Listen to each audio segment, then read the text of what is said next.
विश्व के सभी मेरे साथियों को राजरत्न अम्बेडकर की ओर से जय भीम, नमो बुद्धाय। आज मैं the world fellowship of Buddhist इस संस्था के हेडक्वार्टर पे हूँ और आज हम लोग यहाँ पर the world fellowship of Buddhist के 73rd एनिवर्सरी को मना रहे हैं। 2 दिन की ये कॉन्फ्रेंस है, 25 और 26 मई 2023 की WFB के हेडक्वार्टर पे ये मनाई जा रही है। बहुत लोगों को the world fellowship of Buddhist के बारे में पता नहीं है, तो बहुत सारे हमारे जो बुद्धिस्ट सोसाइटी ऑफ इंडिया के व्हाट्सएप ग्रुप से बने हुए हैं तो उन्हें बहुत सारी ये जानकारी नहीं है। तो मैं आज ये बात यहाँ पर आप लोगों को समझाने के लिए आया हूँ कि ये WFB है क्या, जिसका मैं भी एक स्टैंडिंग कमेटी सेक्रेटरी के पद पर मैं काम कर रहा हूँ। तो ये संस्था है क्या, बाबा साहब से इसका क्या रिलेशन है। तो मैंने मेरे स्पीचेस में कई बार ये बातें लोगों को बताई है, फिर एक बार आप लोगों के सामने रखता हूँ।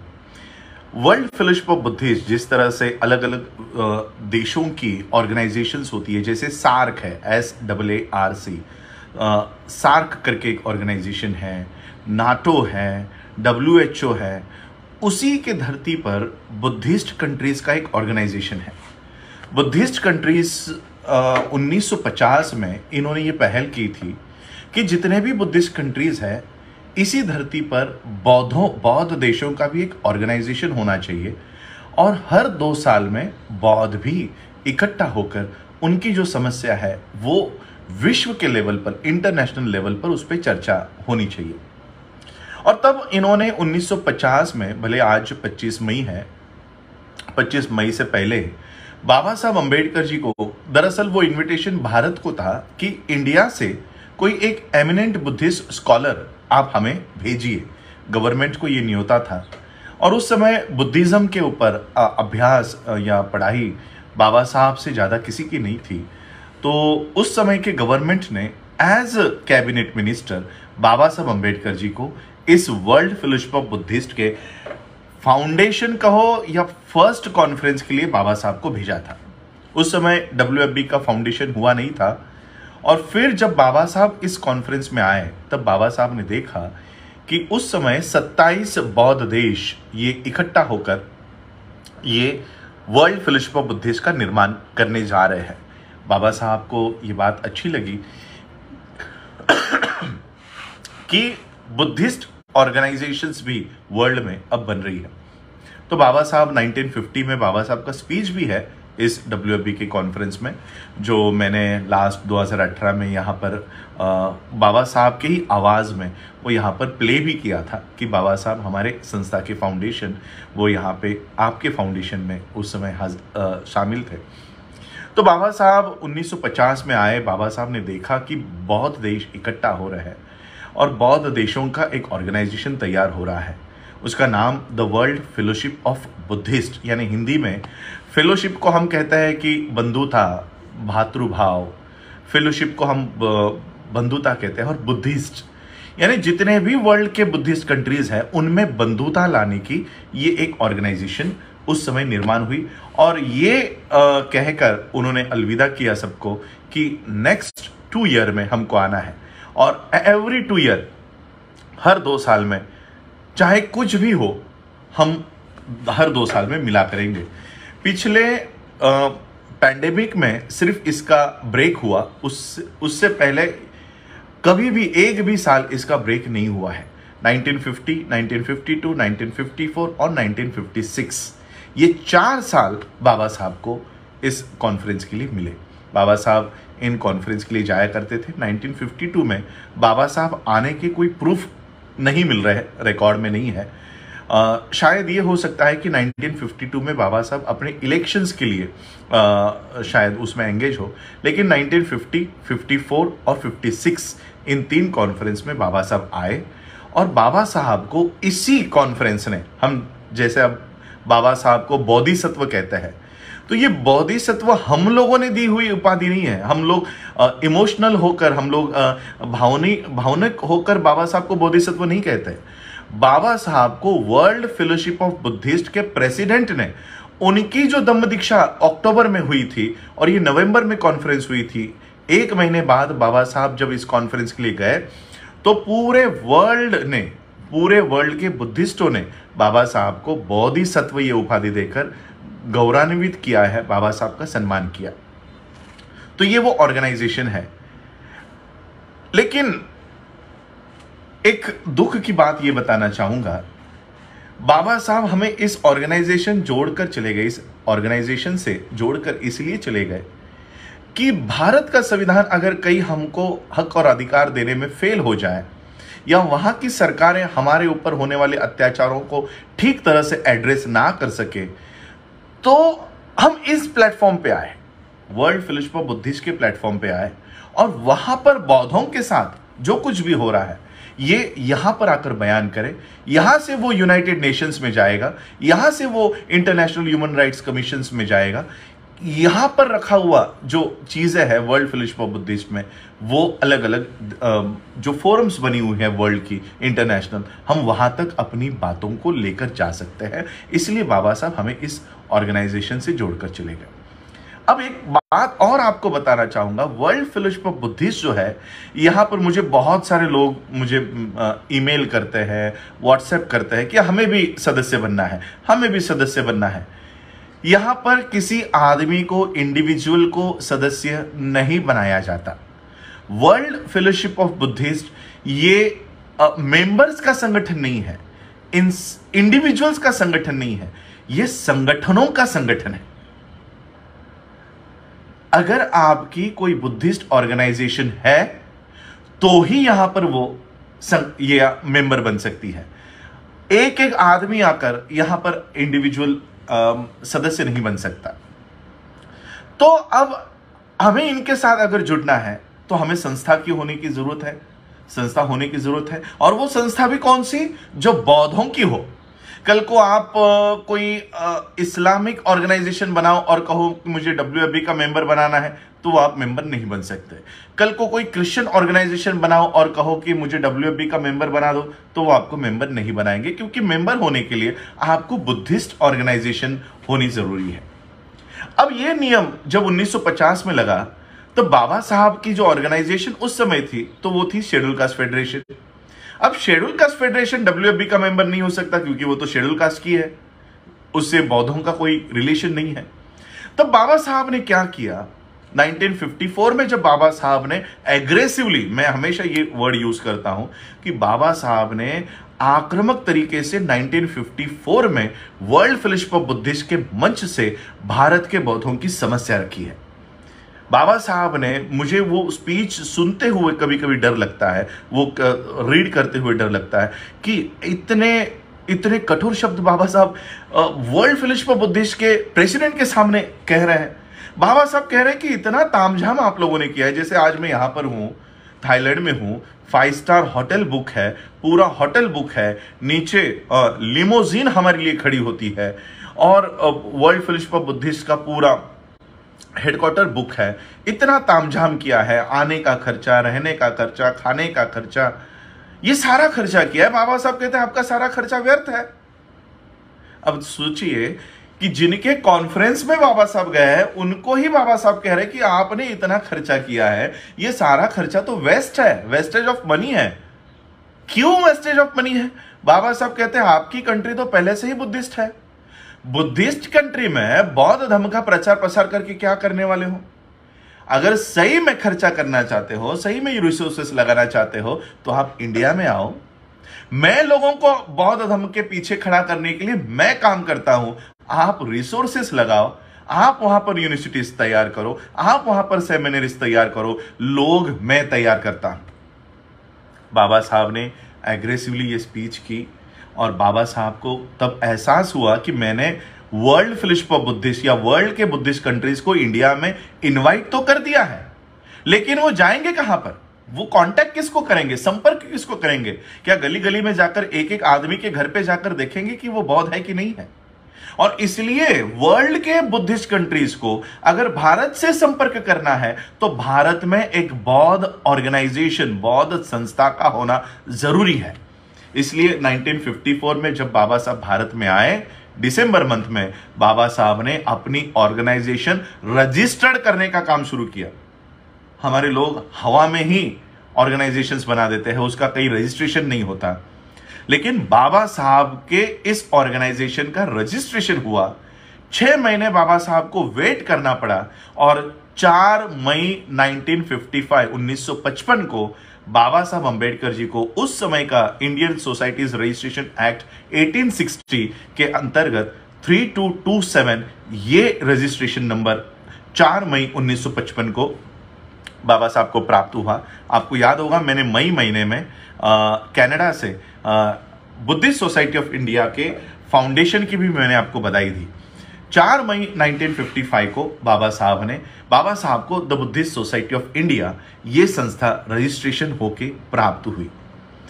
मैं आज भी जब बुद्धिस्ट सोसाइटी ऑफ इंडिया का काम करता हूं, गांव में जाता हूं, छोटे छोटे विलेजेस में जाता हूं, आज भी 2023 में भी लोगों को the Buddhist society of India ये शब्द उच्चार नहीं कर पाते। The Buddhist society of India इसका उच्चार भी वो नहीं कर पाते। सोचो 2023 में हमारे पढ़े लिखे लोग बाबा साहब की इस संस्था का नाम नहीं ले सकते, तो क्या 1955 में बाबा साहब ने ये नाम हमारे लिए तय किया होगा कि नहीं? कोई अनपढ़ हमारे लोग हैं, उनके लिए मैं ये इंग्लिश में संस्था बना रहा हूं। बाबा साहब ने ये नाम हमारे लिए तय नहीं किया। वर्ल्ड के बुद्धिस्ट कंट्रीज को भारत के बौद्धों से अगर जुड़ना है तो उनको पता चले कि the Buddhist society of India Bharat के बौद्धों का ये एक संगठन यहां पर काम कर रहा है, और अगर मुझे भारत से जुड़ना है तो मुझे इस संस्था से जुड़ना है। इस हेतु से बाबा साहब ने अपने संस्था का नाम the Buddhist society of India रखा, और सिर्फ नाम ही नहीं रखा, बाबा साहब ने इसी हेतु से the Buddhist society of India का निर्माण किया ताकि हम वर्ल्ड के बुद्धिस्ट देशों से जुड़ सके। बाबा साहब ने 1955 में यह काम किया। 1956 में 5 लाख लोग 14 अक्टूबर 1956 अशोका विजयादशमी के पर्व पर बाबा साहब ने बौद्ध धर्म की दीक्षा ली, जिसमें दीक्षा देने के लिए बर्मा से बाबा साहब ने बौद्ध भिक्षुओं को आमंत्रित किया था, और कई सारे देशों से डेलीगेट्स बाबा साहब को बधाई देने के लिए आए थे। कई सारे देशों ने बाबा साहब को टेलीग्राम करके बधाइयाँ दी थी, और उसके बाद बाबा साहब 1956 में चौथी कॉन्फ्रेंस के लिए और उनके जीवन की आखिरी कॉन्फ्रेंस के लिए बाबा साहब वहाँ पर गए। बाबा साहब ने बौद्धों को भारत में किस तरह से सेव करना चाहिए, Buddhist movement in India a blueprint, Bharat में अगर बुद्धिस्ट मूवमेंट खड़ी करनी है तो हमें क्या क्या काम करना होगा, ये सारी बातें वहाँ पर कही। और बाबा साहब के लास्ट के जो ईयर है उसमें आप देखिए, कई बाबा साहब कहते हैं कि मैं अपना पूरा जीवन अब बौद्ध धर्म के कार्य में लगाने वाला हूँ। बाबा साहब के ये स्पीचेस है आखिरी।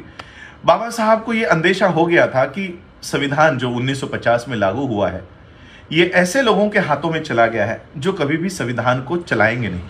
और आज 2000 मैं अभी भारत में नहीं हूं, लेकिन भारत के प्रधान, भारत की संसद जिनके हाथों में है, आप लोग जानते हो कि वो संविधान चला रहे हैं या खत्म कर रहे हैं। तो मैं हमेशा सोचता हूं, जो बाबा साहब इतना दूरदृष्टि रखते हैं, क्या उन्होंने ये देखा नहीं होगा कि संविधान का आगे चल के क्या होने वाला है? उन्होंने ये देखा था, उनको ये पता था कि आगे चलकर कौन से नालायक लोग संसद पर आएंगे, राज्यसभा में आएंगे, सुप्रीम कोर्ट में आएंगे, मीडिया पे आएंगे, प्रशासन में आएंगे। ये बाबा साहब को पता था। इसके मेरे पास प्रूफ है कि बाबा साहब को ये सारी बातें पता थी। बाबा साहब का एक स्पीच भी है इसी सब्जेक्ट के ऊपर कि democracy of India will not survive, Bharat में लोकतंत्र या प्रजातंत्र नहीं रहेगा। ये बाबा साहब ने लास्ट में उन्होंने ये कंक्लूजन दिया है। अब जब संविधान नहीं रहेगा, प्रजातंत्र नहीं रहेगा, लोकतंत्र नहीं रहेगा, तो बाबा साहब के फॉलोअर्स जाए कहां पर? बाबा साहब के ऊपर भरोसा रखने वाले उनके समाज के लोग कहां जाएंगे अगर संविधान भी हमारे पक्ष में नहीं रहा तो? और इसलिए बाबा साहब ने कहा कि मैं बौद्ध धर्म को पुनर्जीवित करना चाहता हूं, इसलिए कि अगर संविधान हमारे इस्तेमाल में नहीं लाया जाए तो हम वर्ल्ड फेलोशिप ऑफ बुद्धिस्ट के मंच पर आकर बौद्ध होने के नाते हम अपनी समस्या वहां से रेज करें। इस हेतु से बाबा साहब ने हमें बुद्धिस्ट सोसाइटी ऑफ इंडिया का निर्माण करके दिया कि मेरे पश्चात इसको ठीक तरह से चलाओ। 6 दिसंबर 1956 बाबा साहब अम्बेडकर जी का सिर्फ महापरिनिर्वाण नहीं हुआ। बाबा साहब अम्बेडकर जी ने जिस हेतु से the Buddhist society of India का निर्माण किया था, वो हेतु भी चला गया, पर्दे के पीछे चला गया। जिस हेतु से बाबा साहब ने हमें वर्ल्ड फेलोशिप ऑफ बुद्धिस्ट से जोड़ा था, वो हेतु कहीं ना कहीं हमने खो दिया। हम क्या करने लग गए? पूजा करना, शादी कैसे लगाना, कोई पैदा होता है तो क्या विधि होनी चाहिए, कोई मरता है तो क्या विधि होनी चाहिए। हमने बाबा साहब के संस्था का इतना गलत इस्तेमाल किया कि सिर्फ वो संस्था हमने विधि लगाने में और निधि इकट्ठा करने में, इतने में ही हमने बाबा साहब की इस संस्था को मर्यादित कर दिया। और वर्ल्ड के साथ, विश्व के साथ जो बाबा साहब ने हमें जोड़ा था, वो हमने गवा दिया। आज मैं स्ट्रगल कर रहा हूं 2018 से। यहां पर तिवारी, त्रिपाठी, शर्मा, ये भारत के बौद्ध के नाते मेरे सामने बैठे हुए होते हैं, और हम बौद्ध होने के बावजूद हम एक कोने में कहीं ना कहीं खड़े होते हैं। पूरा कब्जा उन्होंने वर्ल्ड के इस प्लेटफॉर्म पे कर दिया है। क्यों? क्योंकि हम जो भारत के सच्चे बौद्ध हैं, जिन्होंने बुद्ध की भी रक्षा की है, हम कोई अनटचेबल्स नहीं है। आप पढ़ लो who were the untouchables and how they became untouchables, Baba Saheb का लिखा हुआ ग्रंथ। बाबा साहब कहते हैं हम अनटचेबल नहीं थे, हम बुद्धिस्ट थे, हम नाग लोग थे। जो नाग लोग बुद्ध की रक्षा किया करते थे, हम उस वंश के लोग हैं। ऐसे वंश के लोगों को बौद्ध धर्म से बाहर निकाल दिया गया है। आज बौद्ध कौन है विश्व के सामने? विश्व के सामने बौद्ध कौन है? योगी, मोदी, अडानी, शर्मा, तिवारी। जिन बाबा साहब अंबेडकर जी ने भारत में बुद्धिज्म को सम्राट अशोका के बाद रिवाइव किया, आज वो नाम पूरी तरह से नष्ट हो रहा है या मिटाने की कोशिश हो रही है। आज भारत का बौद्ध कौन है विश्व के सामने? मलिक साहब है। क्यों? क्योंकि बुद्ध की अस्थियां लेकर चल रहे हैं, बुद्ध की मूर्तियों का फ्री डिस्ट्रीब्यूशन हो रहा है। हमारे लोग पागलों की तरह अस्थियों के पीछे भाग रहे हैं। क्या बाबा साहब को अस्थि नहीं मिल सकती थी बुद्ध की? बाबा साहब ने दीक्षा लेना क्यों जरूरी समझा? लोगों को 22 प्रतिज्ञा देना क्यों जरूरी समझा? क्या बाबा साहब को जरूरी नहीं समझा कि क्यों 22 प्रतिज्ञा देनी है? बुद्धा का एक कलश लेके आ जाओ कहीं से भी और लोगों को कह दो कि मैंने बुद्ध की अस्थियां लाई है, बस लोग मेरे पीछे पीछे पागलों की तरह हो लेंगे। क्या बाबा साहब नहीं ये सब समझ सकते थे? बाबा साहब ने 22 प्रतिज्ञा दी कि बौद्ध होना है तो ये छोड़कर, हिंदू धर्म के रीति रिवाजों को छोड़कर बौद्ध होना होगा। हमें संख्यात्मक बौद्ध नहीं चाहिए, हमें गुणात्मक बौद्ध चाहिए। हम क्या कर रहे हैं? हम संख्यात्मक बौद्ध बढ़ाना चाह रहे हैं और गुणात्मक बौद्धों की संख्या कम हो रही है। भले लाइफ में आप बुद्धिज्म फॉलो ना करो, लेकिन बुद्ध की स्टैच्यू रख दो, बाबा साहब का फोटो रख दो, हम बौद्ध हो गए। ये काम हम लोगों ने किया। आज हमने इतना बड़ा नुकसान कर दिया। आज वर्ल्ड फेलोशिप ऑफ बुद्धिस्ट में मैंने फिर से बाबा साहब की संस्था को रिवाइव किया। आज ये देखिए, मेरे नाम से इनविटेशंस है, मेरे नाम से डेलीगेशंस का इनविटेशन आता है, मेरे ईमेल पे आता है, हर एक कॉन्फ्रेंस का आता है। कई कॉन्फ्रेंस तो मैं अटेंड नहीं कर पाता, तो मैं बुद्धिस्ट सोसाइटी ऑफ इंडिया के रिप्रेजेंटेटिव्स को भेजता हूं। कल तक ये जो मेल तिवारी त्रिपाठियों को जाते थे, आज वो मेल मुझे आने लग गए। आज मैं इन सारे बौद्ध देशों से जुड़कर काम कर रहा हूं और उनको भारत के बौद्धों की असली समस्या बता रहा हूं। मैं यहां पर मूर्तियां मांगने नहीं आता हूं। मैंने किसी से नहीं कहा कि मुझे ताइवान से मूर्ति दो या मुझे श्रीलंका से मूर्ति दो या मुझे यहां थाईलैंड पे हूं, मैं यहां कई मूर्तियों को डील करने के लिए नहीं बैठा हूं। मैं यहाँ की यूनिवर्सिटीज लाने की कोशिश कर रहा हूँ, यहाँ का सिलेबस लाने की कोशिश कर रहा हूँ, यहाँ की सेमिनरीज लाने की कोशिश कर रहा हूँ। जो बाबा साहब ने हमें ब्लूप्रिंट दिया है, उस ब्लूप्रिंट के ऊपर मैं काम करने की कोशिश कर रहा हूँ। लेकिन ये काम मैं ना करूं, इसलिए भारत, मैं पूरे भारत के नहीं बोलूंगा, हमारे महाराष्ट्र के लोग, मैं महाराष्ट्र भी नहीं कहूंगा, हमारे घर के लोग, खुद के परिवार के लोग, कि मैं बाबा साहब के बुद्धिस्ट मिशन को ना रिवाइव कर पाऊं, इसलिए मेरा विरोध करते हैं, इसलिए विरोध करते हैं। क्यों?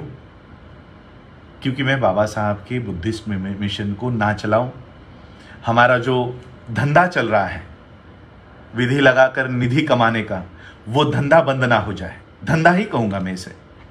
ये जो बिजनेस चल रहा है ना बुद्धा के नाम पे, बाबा साहब के नाम पे, शादी लगाने का धंधा, कोई मरने के बाद विधि लगाने का धंधा, किसी के पैदा होने पर विधि लगाने का धंधा, मैं इस धंधे के खिलाफ हूं, इसलिए वो मेरे खिलाफ है।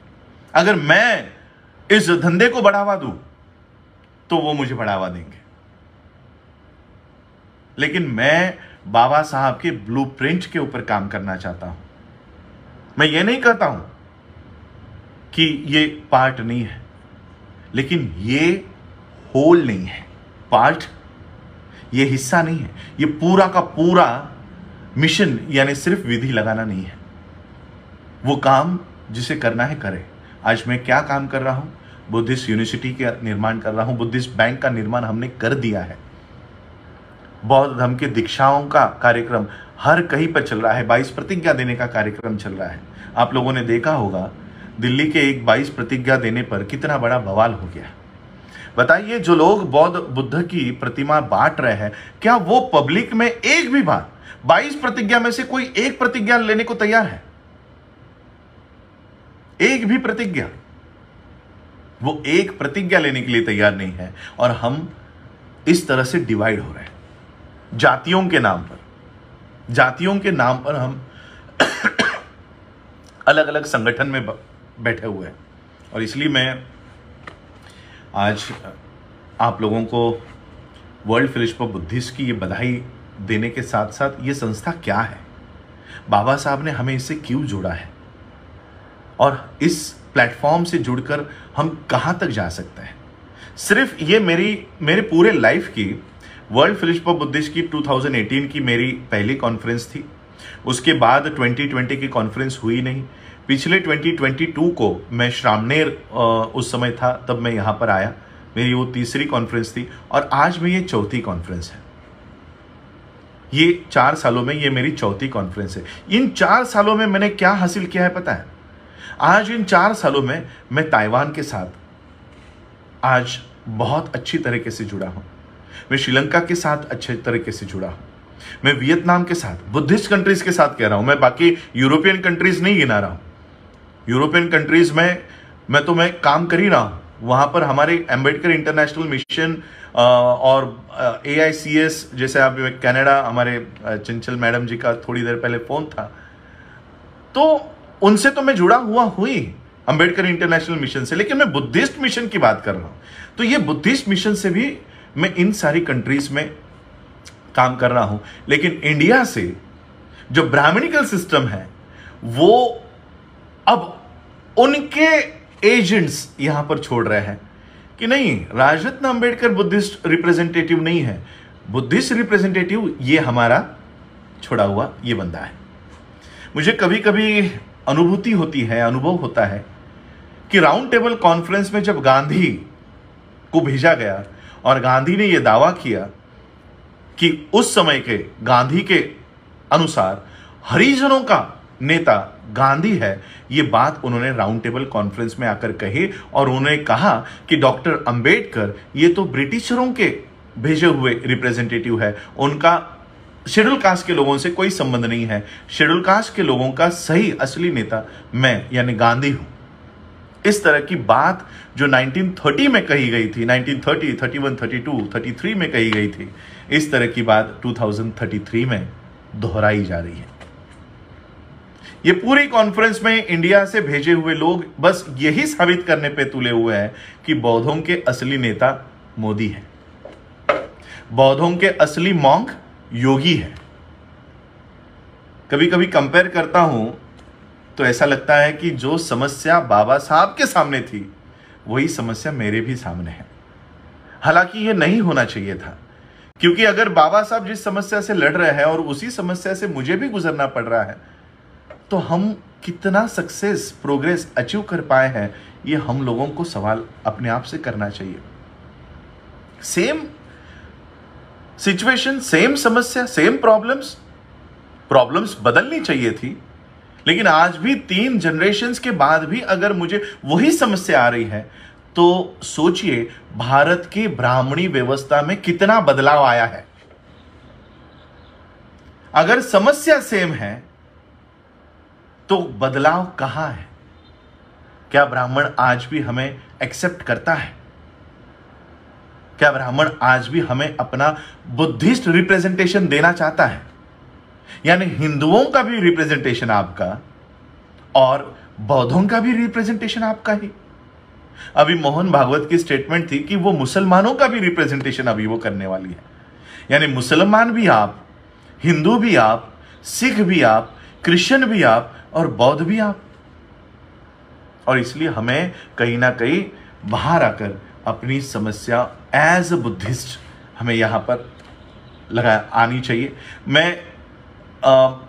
मेरी एक आज सुबह की एक्सपीरियंस बताना चाहता हूं। मैं गया तो वर्ल्ड फेलोशिप ऑफ बुद्धिस्ट के सेक्रेटरी है, वो मेरे पास आई और मुझे कह रही थी कि मैं आपको ही ढूंढ रही थी। मैंने कहा आपको कैसे पता मैं आने वाला हूं? उन्होंने कहा मैंने आपका नाम लिस्ट में देख लिया था कि मिस्टर अंबेडकर इज कमिंग। और लिटरली वो पूरे कॉन्फ्रेंस में सभी देश के लोगों को मुझे ले जाकर ये कह रहे थे कि he is doctor Ambedkar. Doctor Ambedkar 1950 में जो वर्ल्ड फेलोशिप ऑफ बुद्धिस्ट में डॉक्टर अंबेडकर आए थे, ये उनके ग्रेट ग्रैंड नेफ्यू है, आज उनके 3rd जनरेशन के लोग हैं। बाबा साहब हमारे लिए कितना काम कर गए। मुझे अपनी पहचान यहां एस्टैब्लिश करने तक की जरूरत बाबा साहब मेरे लिए छोड़ नहीं गए। वो भी काम आज भी 2023 में बाबा साहब कर रहे हैं कि मेरा परपोता यहां पर आया है। ये बात यहां का सेक्रेटरी, यहां का प्रेसिडेंट, मैंने कुछ फोटोज मेरे फेसबुक पेज पे रिलीज किए हैं जिसमें मेरे बगल में वर्ल्ड फेलोशिप ऑफ बुद्धिस्ट के प्रेसिडेंट है और वही सेक्रेटरी है जो मुझे पूरे कॉन्फ्रेंस से मुलाकात करवाती है। तो ये ताकत बाबा साहब हमें देकर गए हैं। इस ताकत को कब पहचानोगे? कब तक द ग्रेट चमार बन के रहोगे? कब तक द रॉयल वाल्मीकि बन के रहोगे? कब तक, मराठी में कहूंगा क्योंकि यह हमारे महाराष्ट्र में चलता है, एक महार लाखोंची हार करत बसाल? किती दिवस महार म्हणून जगाल? किती दिवस चांभार म्हणून जगाल? कितने दिन माला मदिगा ये जातियों की आइडेंटिटी लेकर चलोगे? अरे यहां आओ और देखो, पूरा वर्ल्ड आपका स्वागत करने के लिए बैठा हुआ है। महारों का नहीं, चमारों का नहीं, मातंगों का नहीं, माला का नहीं, मदिका का नहीं, गड़ियारा का नहीं, बौद्धों का स्वागत करने के लिए बैठा हुआ है। यहां पर आओ और अपना हिस्सा लो, अपनी हिस्सेदारी यहां पर आकर बताओ। वहां क्या झगड़ रहे हो एक छोटे छोटे पोस्ट के लिए? छोटे छोटे पोस्ट के लिए हमारे घर में झगड़ा क्यों चल रहा है? मैं अध्यक्ष या तू अध्यक्ष? वहां पर महाराष्ट्र में, नॉट इन इंडिया ऑल्सो, पूरे भारत के लिए भी नहीं झगड़ा चल रहा है, महाराष्ट्र के लिए झगड़ा चल रहा है कि मैं अध्यक्ष हूं, वो दूसरा कहता नहीं मैं अध्यक्ष हूं। अध्यक्ष की लड़ाई, चेयरमैनशिप की लड़ाई, प्रेसिडेंटशिप की लड़ाई में हम वहां व्यस्त हैं। यहां पर शर्मा, तिवारी, त्रिपाठी मस्त है, हम लोग वहां पर व्यस्त हैं, वो ये लोग यहां पर मस्त है। और इसलिए ये सारी झगड़े छोड़कर हमें बाबा साहब के बुद्धिस्ट मिशन के लिए आगे बढ़ना होगा। बाबा साहब के बताए हुए रास्ते पे चलना होगा। अपनी खुद की बौद्धों की स्वतंत्र व्यवस्था बनानी होगी। अपने खुद के स्कूल, खुद के कॉलेजेस, खुद के यूनिवर्सिटीज, खुद की बैंक्स, खुद की बुद्धिस्ट सेमिनरीज जहां से प्रचारक तैयार हो। हमें किसी भी ब्राह्मणिकल सिस्टम में हमारा बच्चा भी वहां पर पैर ना रखे, ऐसी सिस्टम हमको भारत में बनानी है, जिसके लिए मैं काम कर रहा हूं। वर्ल्ड फेलोशिप ऑफ बुद्धिस्ट मुझे मदद कर रही है ताइवान हो, श्रीलंका हो, वियतनाम हो, कई सारे बुद्धिस्ट यूनिवर्सिटीज़ हमें सिलेबस के लिए मदद कर रही है, यूनिवर्सिटी के लिए मदद कर रही है। तो यही वो इम्पोर्टेंस है जो मैं आपको बताना चाहता हूँ कि बाबा साहब हमें इस संस्था से जोड़कर चले गए हैं।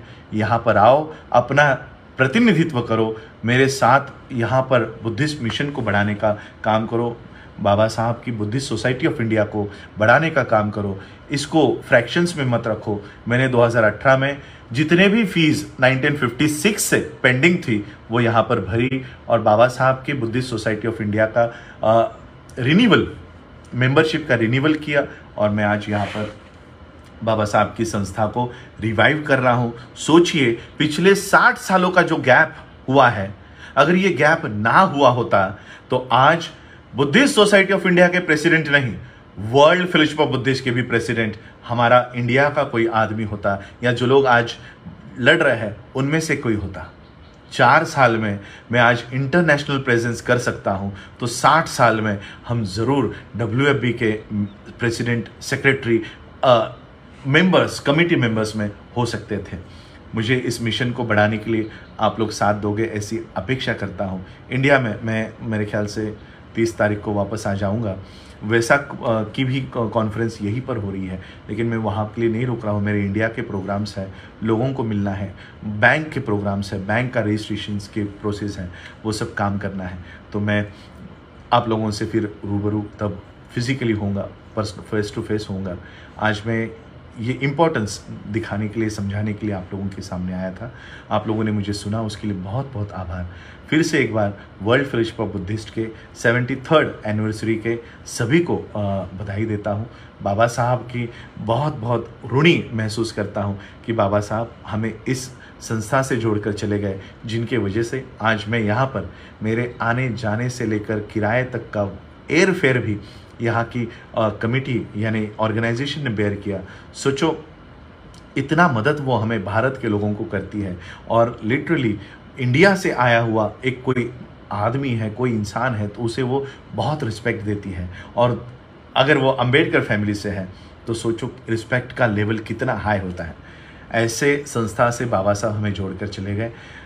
बाबा साहब का जितना भी आभार व्यक्त करना पड़े वो बहुत ही कम होगा, कुछ भी नहीं होगा। हम अपने स्किन की जूते भी अगर बाबा साहब के लिए बना कर दे देना, वो भी एक लाइफ में काफ़ी नहीं होगा। बाबा साहब हमारे लिए इतना कुछ करके गए हैं जिसका बेनिफिट हम ले रहे हैं। We are only the beneficiaries. मैं तो कहता हूं वो बेनिफिट भी हमें ठीक से लेने नहीं आ रहा। ये बेनिफिट भी हम अगर ठीक से ले ले तो हम बाबा साहब के बुद्धिस्ट मिशन को बढ़ा पाएंगे। इस बुद्धिस्ट मिशन को बढ़ाने के लिए आप लोग साथ दीजिए, सहयोग दीजिए। जय भीम, नमो बुद्धाय, जय भारत। डॉक्टर बाबा साहब अम्बेडकर जी का बहुत बहुत आभार, धन्यवाद।